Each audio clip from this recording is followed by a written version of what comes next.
प्रसाद मौर्य का एक बड़ा बयान आया है। उन्होंने कहा है कि आज एक धर्म के लोग आतंकवादी गतिविधियों में लिप्त होने लगे हैं और जय श्री राम जय बजरंगबली के नारे लगाकर मुस्लिम समुदाय की मस्जिदों और घरों में तोड़फोड़ की जा रही है। देखिए, स्वामी प्रसाद मौर्य राजनीति से हाशिए पर आ चुके हैं। एक भाजपा के एक सामान्य कार्यकर्ता ने उनको चुनाव हरा दिया, वो बौखला गए हैं और उलूल जुलूल बोल करके वो चर्चा में आना चाहते हैं।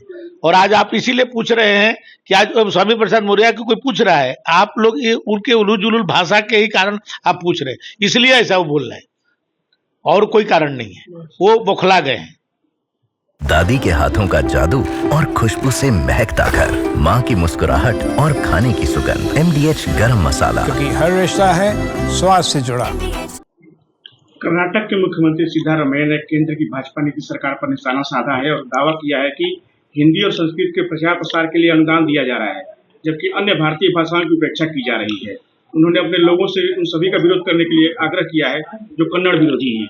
देखिए, सभी भाषाओं का सम्मान है, सभी भाषाओं को पूरा सरकार सम्मान देती है, लेकिन हिंदी राष्ट्रभाषा है, संस्कृत हमारी सनातन भाषा है, तो और भाषा क्षेत्रीय भाषाएं, और हिंदी जो है राष्ट्रीय भाषा है और संस्कृत हमारा सनातन भाषा है।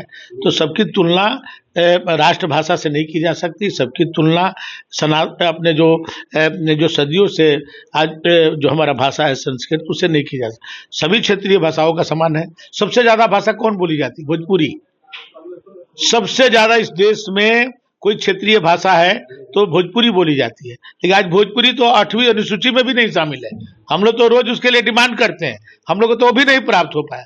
तो इसलिए ये कहना कि नहीं, सभी भाषाओं का सम्मान है और ये उनका कहना गलत है। प्रियंका गांधी ने जनता को संबोधित करते हुए कहा है कि जब जनता जागरूक होती है तो महलों में रहने वाले और अपनी छवि चमकाने वाले नेताओं को डर लगने लगता है, इसलिए वे वोट चोरी का सहारा लेते हैं। देखिए, प्रियंका गांधी जी महल में रही हैं, पैदा हुई है महल में, इसलिए वो गरीबी को नहीं जानती हैं। और हमारे सभी नेता गरीब परिवार में पैदा हुए हैं तो गरीबी को जानते हैं, इसलिए वो जो कह रही हैं वो शायद हो सकता है इसको महसूस की हो, क्योंकि जब पैदा हुई हैं प्रधानमंत्री आवास में, बहुत लोग तो इस देश के करोड़ों लोग प्रधानमंत्री आवास देखे ही नहीं है। करोड़ों लोग इस देश के, आप पूछिए कि प्रधानमंत्री आवास कहाँ है दिल्ली में, उनको पता ही नहीं होगा। और ये दोनों भाई बहन प्रधानमंत्री आवास में पैदा हुए हैं और तब से लेकर के आज मोहल्ले में ही रह रहे हैं, तो इसलिए उनको अनुभव होगा इसका। अब छोलिया हो या लोबिया, सफेद चने या काले चने, सब कुछ मजेदार बने। MDH